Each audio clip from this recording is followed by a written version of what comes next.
Hello दोस्तों, welcome to the examiner. इस channel पे आपका फिर से बहुत बहुत स्वागत है।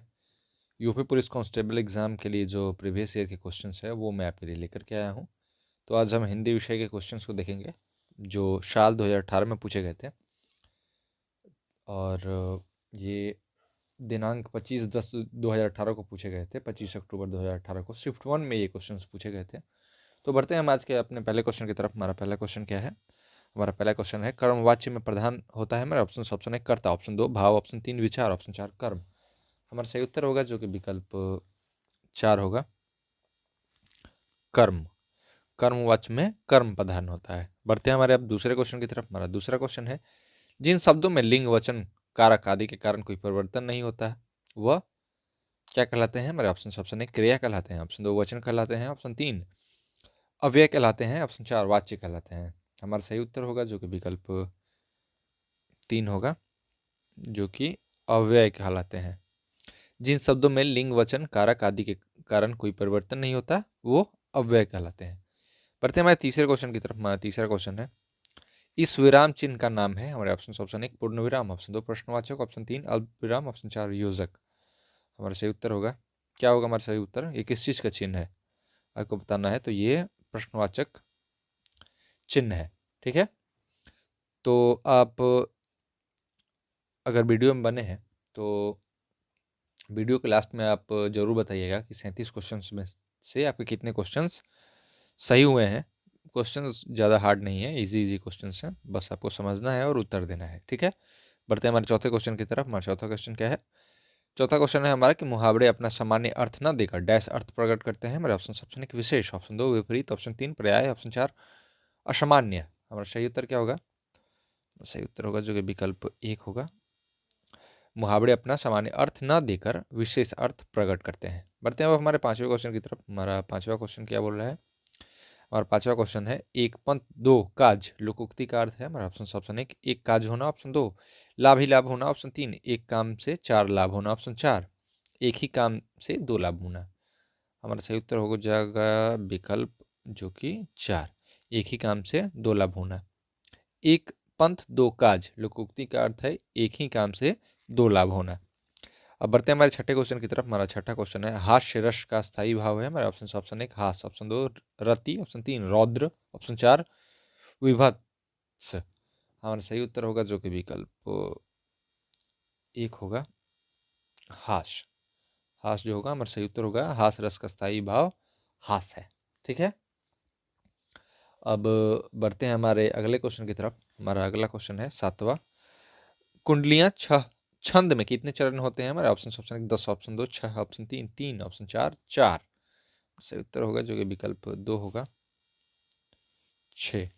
कुंडलियां छंद में 6 चरण होते हैं। ठीक है, बढ़ते अब हमारे आठवें क्वेश्चन की तरफ। हमारा आठवां क्वेश्चन है, वर्णों की एक से अधिक बार आवृत्ति किस अलंकार में होती है? हमारे ऑप्शन 1 उपमा अलंकार, ऑप्शन 2 रूपक अलंकार, ऑप्शन 3 अनुप्रास अलंकार, ऑप्शन 4 श्लेष अलंकार।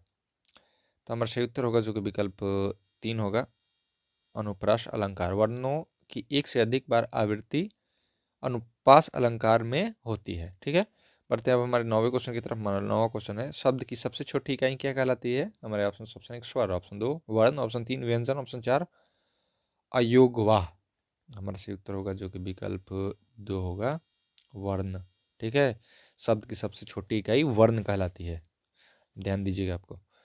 बढ़ते हैं हमारे 10वें क्वेश्चन की तरफ। हमारा 10वां क्वेश्चन है, तपस्वी का स्त्रीलिंग रूप होगा। हमारे ऑप्शन 1 तपस्विनी, ऑप्शन 2 तपसी, ऑप्शन 3 तापसी, ऑप्शन 4 तपस्या। सही उत्तर क्या होगा? हमारा सही उत्तर होगा विकल्प 1 तपस्विनी। तपस्वी का स्त्रीलिंग होगा तपस्विनी। बढ़ते हमारे 11वें क्वेश्चन की तरफ। हमारा 11वां क्वेश्चन है, आचार्य का पुल्लिंग शब्द होता है। हमारा ऑप्शन 1 गुरु, ऑप्शन 2 आचार्य, ऑप्शन 3 शिक्षक, ऑप्शन 4 आर्य। हम सही उत्तर होगा जो कि विकल्प 1 होगा, आचार्य। ठीक है, आचार्य शब्द का पुल्लिंग रूप आचार्य ही होगा। बढ़ते हमारे 12वें क्वेश्चन की तरफ। हमारा 12वां क्वेश्चन है, पुस्तक रखी है वाक्य में वचन है। हमारे ऑप्शन 1 एक वचन, ऑप्शन 2 बहुवचन, ऑप्शन 3 द्विवचन, ऑप्शन 4 विग्रह। हमारा सही उत्तर होगा जो कि विकल्प 1 होगा, पुस्तक रखी है वाक्य में एक वचन है। बढ़ते हैं हमारे 13वें क्वेश्चन की तरफ। हमारा 13वां क्वेश्चन है, शिक्षक ने पाठ पढ़ाया, किस कारक का प्रयोग है? हमारे ऑप्शन से ऑप्शन 1 कारण कारक, ऑप्शन 2 कर्ता कारक, ऑप्शन 3 कर्म कारक, ऑप्शन 4 आपादान कारक। हमारा सही उत्तर क्या होगा? हमारा सही उत्तर होगा जो कि विकल्प 2 होगा, कर्ता कारक।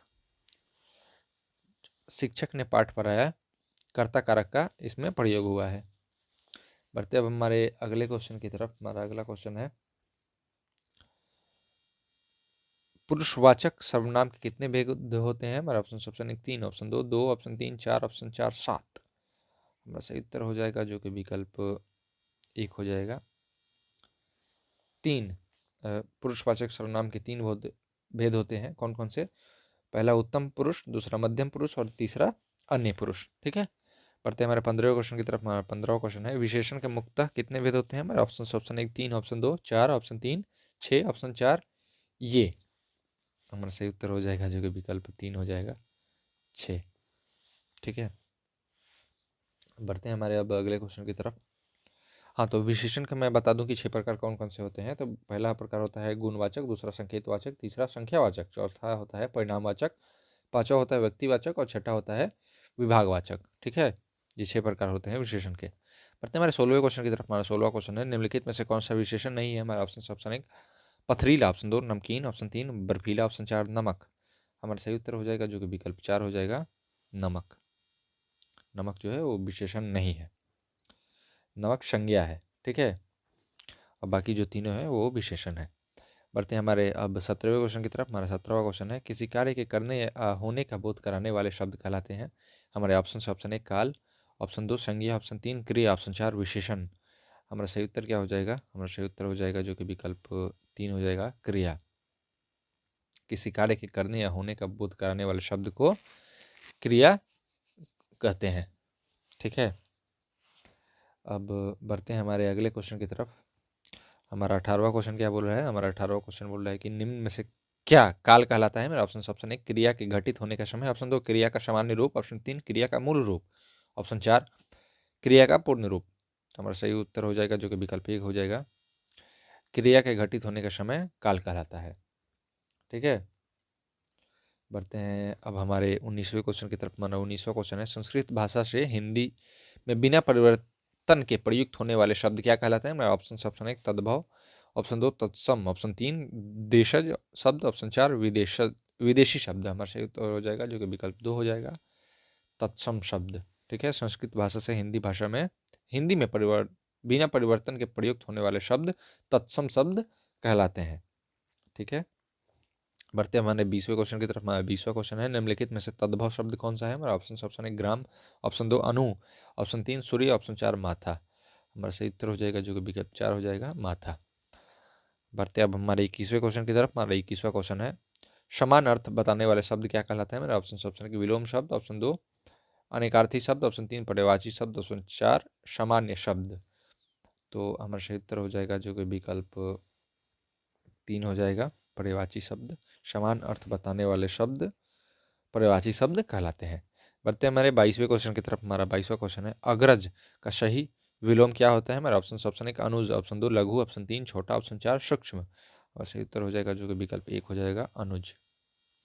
अब बढ़ते हैं हमारे अगले क्वेश्चन की तरफ। हमारा 23वां क्वेश्चन है, धन का मतलब क्या होता है? हमारा ऑप्शन 1 अंक, ऑप्शन 2 अर्थ, ऑप्शन 3 स्वार्थ, ऑप्शन 4 कोष। हमारा सही उत्तर हो जाएगा जो कि विकल्प 2 हो जाएगा अर्थ। धन का मतलब होता है अर्थ। ठीक है। बढ़ते हैं हमारे अब 24वें क्वेश्चन की तरफ। हमारा 24वां क्वेश्चन है, अपने जीवन पर स्वयं लिखी कथा वाक्य के लिए क्या एक शब्द होगा?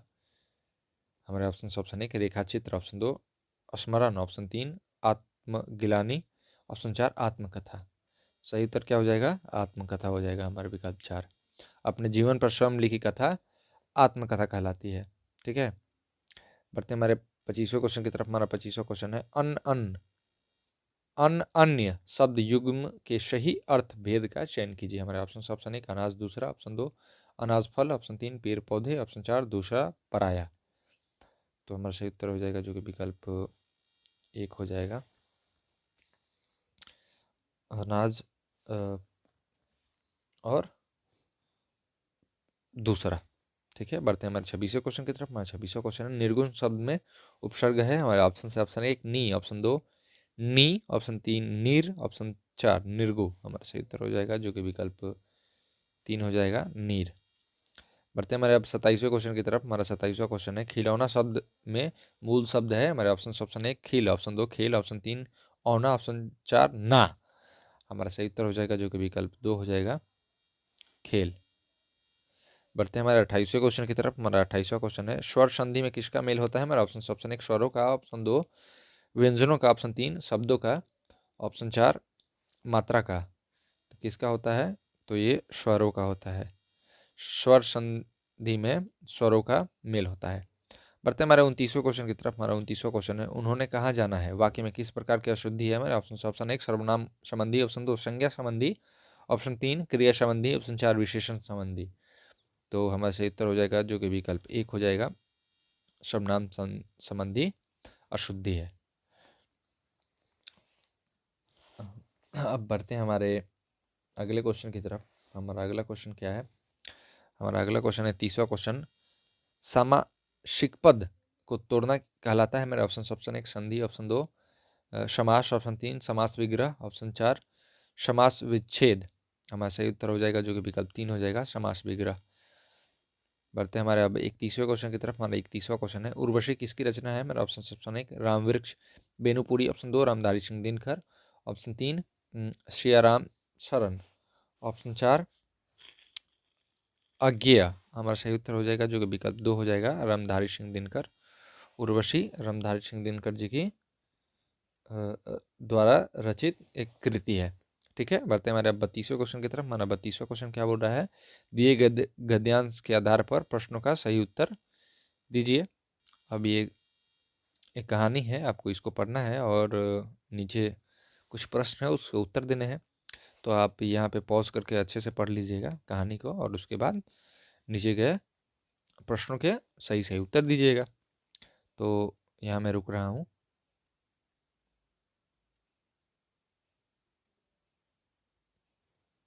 तो आशा करता हूँ कि आपने पढ़ लिया होगा। तो बढ़ते हैं हमारे क्वेश्चन की तरफ। हमारा 32वां क्वेश्चन क्या बोल रहा है कार्य के संदर्भ में मोबाइल फ़ोन की उपयोगिता है। हमारे ऑप्शन 1 कहीं भी रहकर कार्य पूर्ण कर सकना, ऑप्शन 2 खूब बातें कर सकना, ऑप्शन 3 नेट का कुशल प्रयोग कर सकना, ऑप्शन 4 पैसे का लेन देन कर सकना। तो हमारा सही उत्तर क्या हो जाएगा, हमारा सही उत्तर हो जाएगा कहीं भी रहकर कार्य पूर्ण कर सकना। बढ़ते हैं हमारे 33वें क्वेश्चन की तरफ। हाँ, 33वां क्वेश्चन है व्यस्तता की स्थिति में मोबाइल फ़ोन के कारण क्या हो जाता है। मेरा ऑप्शन 1 लाभ हो जाता है, ऑप्शन 2 सहायता मिल जाती है, ऑप्शन 3 आराम मिल जाता है, ऑप्शन 4 व्यवधान उत्पन्न हो जाता है। तो हमारा सही उत्तर हो जाएगा जो कि विकल्प 4 हो जाएगा व्यवधान उत्पन्न हो जाता है। व्यस्तता की स्थिति में मोबाइल फ़ोन के कारण व्यवधान उत्पन्न हो जाता है। बढ़ते हैं हमारे 34वें क्वेश्चन की तरफ। हमारा 34वां क्वेश्चन क्या बोल रहा है, हमारा 34वां क्वेश्चन है कि मोबाइल फ़ोन जहाँ सुखद है वहीं हमारे ऑप्शन 1 संतोषजनक भी है, ऑप्शन 2 आरामदायक भी है, ऑप्शन 3 दुखद भी है, ऑप्शन 4 सुखकारी भी है। सही उत्तर क्या होगा, विकल्प 3 हो जाएगा दुखद भी है। मोबाइल फ़ोन जहाँ सुखद है वहीं दुखद है। ठीक है, बढ़ते हैं हमारा 35वें क्वेश्चन की तरफ। हमारा 35वां क्वेश्चन है मोबाइल फ़ोन के प्रयोग में सावधानी बरतने से क्या होगा। मेरा ऑप्शन 1 लाभ, ऑप्शन 2 हानि, ऑप्शन 3 धन प्राप्ति, ऑप्शन 4 परेशानी।